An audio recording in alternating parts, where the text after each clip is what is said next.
नमस्कार दोस्तों, आप क्राइम तक देख रहे हैं। बात करते हैं एल्विश केस की। इस केस में बड़ा अपडेट सामने आ रहा है। दरअसल 1200 पन्ने की चार्जशीट प्रवेश के भी हाथ लगी और कई और पत्रकारों के हाथ में लगी है। इसके अलावा एक क्वेश्चनायर सामने आया जिसमें 121 प्रश्न पूछे गए थे एल्विश यादव से। उसने जवाब दिया। उसका कहना है कि वो शूट करता है, वो सांपों का इस्तेमाल शूट के पर्पज से करता है। उसने कभी जहर का इस्तेमाल नहीं किया, ना ही वो कोई पार्टी ऑर्गेनाइज करता है। इसके इतर राहुल का बयान भी सामने आया जो चार्जशीट में राहुल कह रहा है कि वो जानता है एल्विश यादव को और एल्विश के कहने पर ही सब कुछ हुआ। ऐसा कुछ है जो राहुल ने बोला है? बिल्कुल। देखिए, चार्जशीट में ये बात लिखी है कि मैं एल्विश को जानता हूं, एल्विश के कहने पे हुआ, पैसे का मुझे लालच था, ऐसी बहुत सारी चीजें चार्जशीट में लिखी है। लेकिन एक मीडिया हाउस ने आज दो दिन पहले उस आरोपी का इंटरव्यू किया है। उस आरोपी का इंटरव्यू, राहुल का इंटरव्यू किया है। राहुल बेल पर बाहर आ चुका है और राहुल ने बताया कि कोर्ट में हुआ क्या कुछ और पुलिस ने कैसे गलत केस में फंसाया। उन्होंने बहुत सारी चीजें बताई। चिराग जी, मैं एक एक करके सब चीजों पे जाऊंगा, लेकिन सबसे पहले हम जाएंगे क्वेश्चनरी पे, जो सबसे बड़ा इंपॉर्टेंट है। पुलिस ने क्या क्वेश्चन पूछे एल्विश यादव को, वो हमारे पास आ गई हैं सब क्वेश्चंस और उसके आंसर एल्विश ने क्या दिए। पहला तो एक सिंपल क्वेश्चन था, क्या आपको सांप से डर लगता है? एल्विश यादव ने कहा नहीं। यदि आपको सांप से डर नहीं लगता है तो आप अपनी पार्टी में सांप क्यों मंगाते हैं? तो उन्होंने कहा मुझे सांप से डर नहीं लगता, तभी तो मैंने सांप गले में डाला है। वो गले जो वीडियो आया था फैजलपुरिया वाला, उसकी बात। क्योंकि एक वीडियो में आपने अपने दोस्तों के साथ मिलकर तरह तरह के सांप के साथ खेल रहे और पकड़कर घुमा रहे। तो उन्होंने कहा ये मात्र वीडियो शूट करने के लिए सांपों को पकड़कर गले में डाला था। मतलब सिर्फ एक वीडियो शूट करने के लिए उन्होंने सांपों को गले में डाला था। इस पार्टी के बारे में क्या बिल्कुल बिल्कुल बिल्कुल बिल्कुल। ये वीडियो किस स्थान, किस शहर और कब का है? तो उन्होंने कहा ये मुझे याद नहीं है। फिर उसके बाद एक और क्वेश्चन पूछा गया, किस तरह के सांपों को कौन लाया था, कहां से लाया था? उन्होंने बोला ये भी मुझे नहीं पता है। वीडियो में जैसा दिख रहा है, क्या आप सांप को, मतलब सांपों के साथ जो कर रहे हो, आपको पता था विषैले? तो उन्होंने कहा, एल्विश यादव ने, नहीं सांप विषैले नहीं थे। तो उनसे पूछा गया कि ये सांप क्या पॉइजनस थे? तो एल्विश यादव ने कहा नहीं, सांप पॉइजनस नहीं थे। वो वीडियो वाली बात चल रही है। यहाँ जो पुलिस ने सपेरों को पकड़ा वो वाली बात नहीं चल रही अभी। क्या आप विषैले सांपों को पकड़कर अपने गले में डाल सकते हैं? यदि नहीं तो कृपया विस्तार में बताएं, ये पूछा गया था। जिसमें उन्होंने कहा था नहीं मुझे पता है, नहीं डाल सकते विषैले सांप को, लेकिन वो विषैले सांप नहीं थे, वो नॉन पॉइजनस सांप थे। अब मुझे चार्जशीट हमारे हाथ लगी। चार्जशीट में जो बड़े इंपॉर्टेंट है, राहुल ने माना है। अब मतलब देखिए, दो चीज़ है चिराग जी, ये चार्जशीट में एक चीज़ पूरी गायब है। बताइए क्या?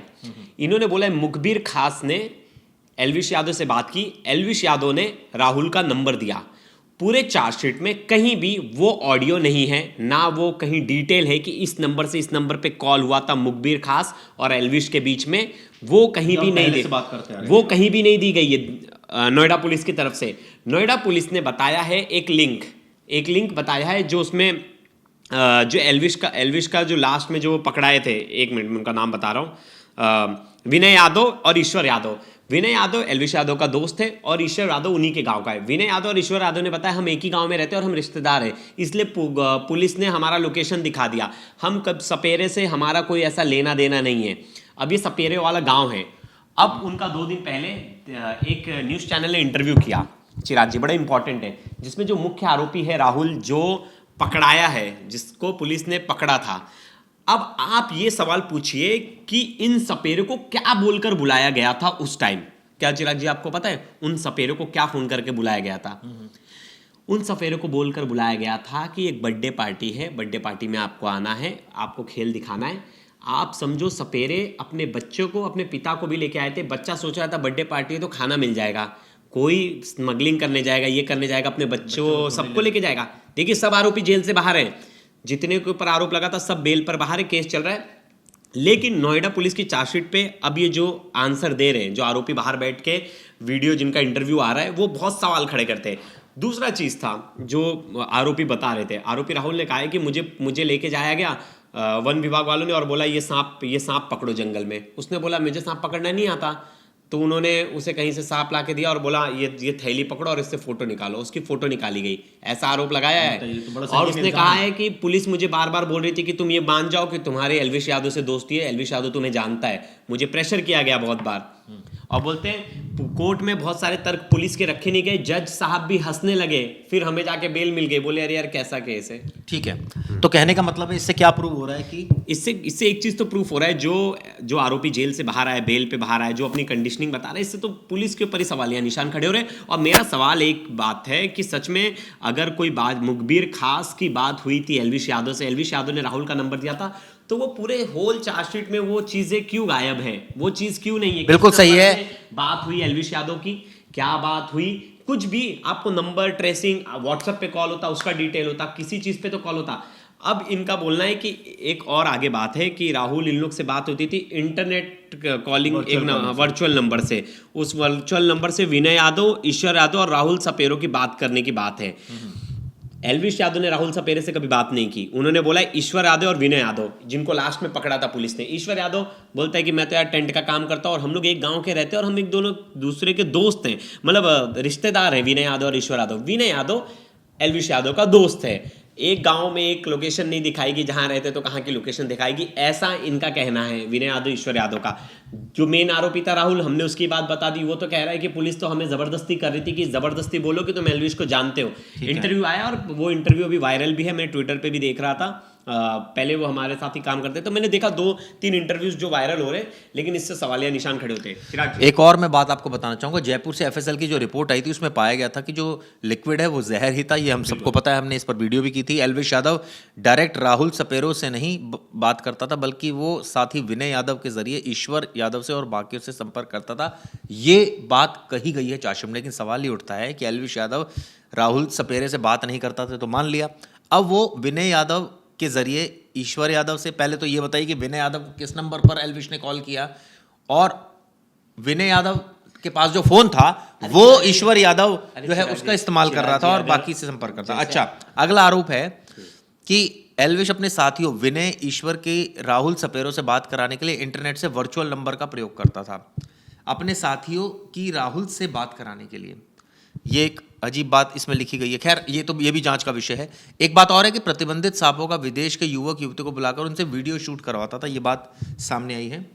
तो ये तमाम तरीके के वीडियो शूट वाली बात तो जग जाहिर है, वीडियो शूट तो फैजल पुदिया का शूट था, वो 10 बार बताने की चीज़ नहीं है। चिराग जी, एक चीज़ नोटिस करनी पड़ेगी, इसमें बहुत इंपॉर्टेंट है। जैसे कि बोला गया कि एल्विश यादव ने इनसे पहले स्टार्टिंग से ही कहा जा रहा था कि इनसे डायरेक्ट लेन देन है, बातचीत है, तो वो तो नकार रहे आरोपी जो हैं, वो तो जेल से आने के बाद। अगर चार्जशीट में दम होता, हमने ईडी का केस किया था अरविंद केजरीवाल वाला, उसमें चार्जशीट में बताया गया था कौन किससे मिला, कब मिला, सब कुछ ना कि आरोपी ने कबूल किया है कि वो एल्विश के नाम पर गया था। क्या आरोपी, एक मिनट, क्या आरोपी राहुल एल्विश को जानता था? उसके नाम पर उसने किसको क्या, उसने एल्विश को फोन किया था या एल्विश ने उसको फोन किया था या किसी और ने फोन किया था? बिल्कुल। दूसरा आरोप राहुल लगा रहा है कि मैं पैसों के लालच में एल्विश के कहने पर काम करता था, उस दिन भी एल्विश का नाम लेकर ही बुलाया गया था, इसलिए मैं चला गया था। किसने बुलाया था एल्विश का नाम लेकर और क्यों आप चले गए? सवाल ये उठता है। जो चार्जशीट कहती है उसमें कितनी सत्यता है, ये नोएडा पुलिस की चार्जशीट है। मैं एल्विश से जुड़ा और एल्विश यादव के प्रोग्राम में भी कई बार जहरीले सांपों और सांपों के जहर को लेकर गया, इसके लिए मुझे अच्छा खासा पैसा मिलता था। कौन देता था पैसा, ये कृपया करके मुझे लगता है राहुल को बताना चाहिए। राहुल की तो इंटरव्यू आ गया, राहुल कह रहा है कि मैं राहुल कभी जानता ही नहीं, पुलिस की चार्जशीट अलग कह रही है बात और राहुल की बातें अलग कर रही है। राहुल ने भी कोर्ट में अपना पक्ष रखा, इसीलिए उसे बेल मिल गई। तो ये बातें क्यों चार्जशीट में कही गई है? बिल्कुल, इसी ये तर्क कोर्ट में नहीं पाया। अगर कोर्ट में अच्छा तर्क होता, अगर चार्जशीट स्ट्रांग होती तो इन सबको बेल नहीं मिलती, मुझे जहां तक लगता है, क्योंकि इस केस में वाइल्ड लाइफ एक्ट में इन सब केसों में बहुत इजी नहीं होता। आपने एनडीपीएस एक्ट भी लगा दिया, सब कुछ लगा दिया, तो भी बेल मिल गया। एक भी आरोपी जेल में नहीं, सब बेल पर बाहर हैं। और मतलब जो थ्योरी है वो तो बता रहे थे, आरोपी कह रहा है राहुल की जज हंस रहे थे।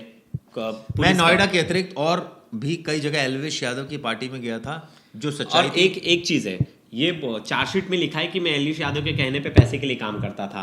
जो ये लाइन है, मैं पैसों के लालच में एल्विश यादव के कहने पर काम करता था। उस दिन भी मुझे मतलब मैं एलविश यादव के कहने पे काम कर रहा था। वहीं दूसरी ओर 2 दिन पहले एलविश यादव का ये राहुल का ही इंटरव्यू आता है जिसमें बोलता है कि मुझ पे पुलिस प्रेशर बना रही थी कि बोलो कि तुम एलविश को जानते हो, बल्कि ये तो सोची समझी हमें फंसाया गया है। तो आपका कहना है कि नोएडा पुलिस झूठ बोल रही है? नहीं, मेरा तो कहना है कि दोनों में से कौन सच बोल रहा है ये एविडेंस बताएगा। अगर कोई स्ट्रॉन्ग एविडेंस है तो कोर्ट में आगे जाके सजा होगी। लेकिन चार्जशीट में बड़ा खुलासा राहुल की तरफ से भी हुआ है और बड़ा खुलासा पूरी एक क्रोनोलॉजी भी बताई गई है किस तरह से पूरा केस सामने आया था। पुलिस स्टेशन में दिया हुआ स्टेटमेंट चिराग जी फाइनल स्टेटमेंट नहीं होता है, इसीलिए वो आगे जाके जब कोर्ट में उसने अपने बयान बदले, अपने चीज़ों को बदला कि मैंने तो ऐसा कहा नहीं, मैं एलविश यादव को नहीं जानता, तब जाके चेन टूटी है और सब बेल पे बाहर हैं।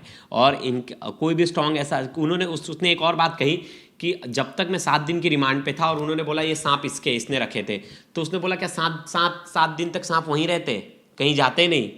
ये कैसी अचंबा वाली बात है। एक नंबर दिया गया है 12513018542, ये वर्चुअल नंबर है। वर्चुअल नंबर है ये। आप पुलिस का कहना है कि एलविश यादव अपने साथियों विनय यादव, ईश्वर यादव की राहुल सपेरो से बात कराने के लिए इंटरनेट से वर्चुअल का प्रयोग करता था। मतलब एलविश पर सीधा आरोप है कि अपने साथियों विनय और की राहुल से बात करने के लिए, ये समझ नहीं आ रहा कौन किससे बात कर रहा है। ये मुझे भी नहीं समझ में आया। ये क्या पता कोर्ट को समझ आया होगा, कितना नहीं समझ आया होगा।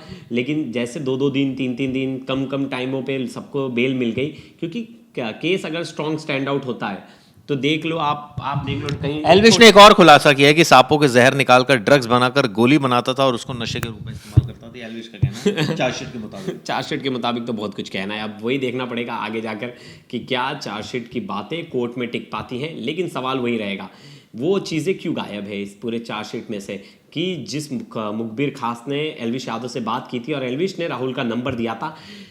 एक और बात लोगों तक सामने आना चाहिए कि क्या कोई रेव पार्टी में रेड हुई थी? क्या वो सपेरे रेड पार्टी में से पकड़ा गए? जिसका आंसर है नो। ये जो सपेरे पकड़ाए गए थे डे 1 से बहुत सारे चैनल्स चलाते हैं कि रेव पार्टी में रेड हुई, रेव पार्टी में रेड हुई।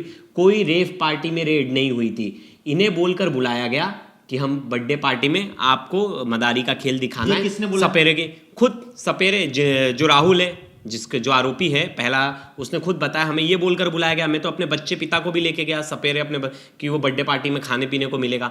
आप बताइए, कोई अगर आतंकवादी है और उसको कहीं ब्लास्ट करना है तो आतंकवादी का भेष बन के आएगा? वो सपेरे आए हैं ड्रग्स स्मगलिंग करने, तो सपेरे बन के आएंगे और एक ही डिब्बी में बस जहर लाएंगे, बाकी किसी के पास जहर नहीं होगा। तो ये अपने आप में बड़ी अचंबा वाली बात थी जो हम डे 1 से बोल रहे थे। अब जो सवाल उठता है, रेव पार्टी में नहीं हुई थी कहीं भी रेड, ये सपेरों को बुलाया गया था, फिर सपेरों को पुलिस ने पकड़ा और उस जगह पे जांच हुई। फिर उन्होंने नाम बताया कि हम एलविश यादव को भी जानते हैं। एलविश यादव के, क्योंकि वो एलविश यादव के शो में भी गया था फैजलपुरिया वाले, जहां उसने वीडियो बनाई थी, तो उसने कहा मैं एलविश यादव को भी जानता तो बहुत कुछ क्लियर है, बहुत क्लियर है। सिर्फ शूट के लिए मंगाता था मैं सांप, नहीं किया नशा, ये एलविश का कहना है। 50 लाख की कमाई है एलविश की, ये उसने खुलासा किया है। इसके अलावा उसने ये भी बताया है कि जो लैब ने कंफर्म किया था कि पार्टी में जो मौजूद था वो सांपों का ही जहर था।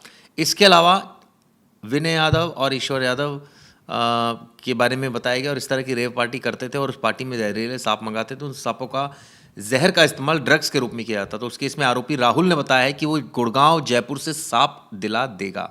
राहुल ने कबूल किया कि एलविश के नाम पर पार्टी में गया और ये भी कहा कि पैसों के लालच में एलविश के कहने पर काम करता था। वो करना चाहिए कोर्ट, बिल्कुल बहुत ज़रूरी है। आरोपी ने पुलिस कस्टडी में ये कबूल किया था, उसी को उन्होंने चार्जशीट में डाला है। लेकिन आरोपी अब जब बाहर आया है बेल पे तो उसने सीधा नकार दिया कि ये सब चीज़ नहीं हुई थी और मैंने कोर्ट में भी नकार दिया था, इसलिए इस बिहाफ पे मुझे बेल मिला है। क्योंकि इन्होंने जो सर्कमस्टांस एविडेंस बताए थे वो कहीं मैच ही नहीं कर रहे थे उस चीज़ों पे, बिल्कुल। तो खैर इस पर हमारी आगे भी नज़र रहेगी, हम इस पर डिटेल वीडियो और बनाएंगे ताकि सच सामने आ सके। ये वीडियो किस लिए की जरूरत है। धन्यवाद।